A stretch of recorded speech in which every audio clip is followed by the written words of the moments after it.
Junie, she was a surprise. She actually came from a kill pen rescue mare that we got. The horse was so underweight, we just fed her and fed her and fed her. And one day the barn called me and said, hey, this mare's lactating. Get down there, take a look, call the vet.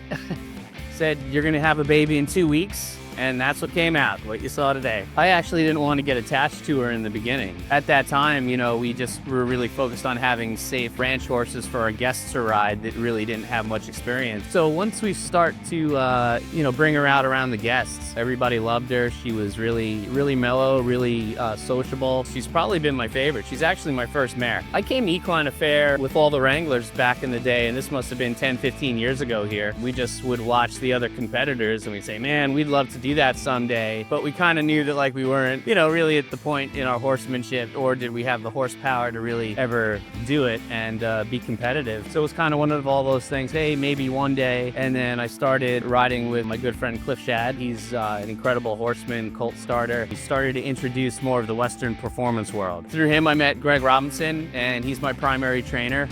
He's out of Valley View, Texas.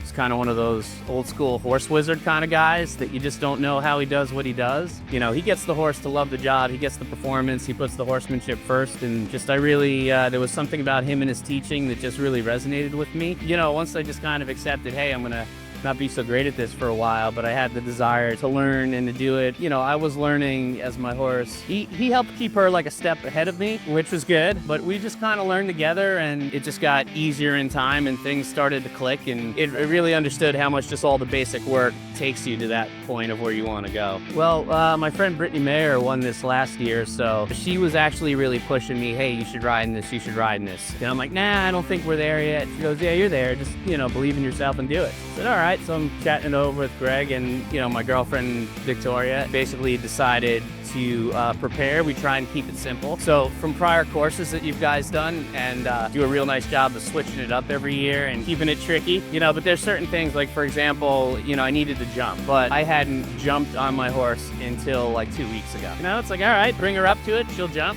You know, we just tried to jump over a cross rail and make it a little higher and a little higher. Then I said, well, they're gonna surprise us. There's gonna be 2 jumps. So, you know, really the preparation, you know, we do some backup exercises, just back and a chute, but just real, other than the jumping for me, it's just basic stuff. Just back up straight, have good transitions, you know, have her stay with me. And that, you know, that was really it. I knew that the ground tie here was gonna be tough because I didn't know if she was gonna respond to the audience or get distracted or run off. And actually in the strategy that we had coming into that was to, if I wasn't 100% sure she was gonna stay there, we were gonna like let her go to move a muscle and then just take her and take a 0 on it and go for it. But deep down, that's the one I really wanted, because I felt like for the evolution of her to be able to stay focused and to just park right there for me and to hold it together, I would have been okay losing, but nailing that obstacle. The sheer size of this event and what it's grown into over time, you know, the all-inclusiveness of the different breeds, disciplines, everything. I mean, I think just experiencing that, the surrealness of it,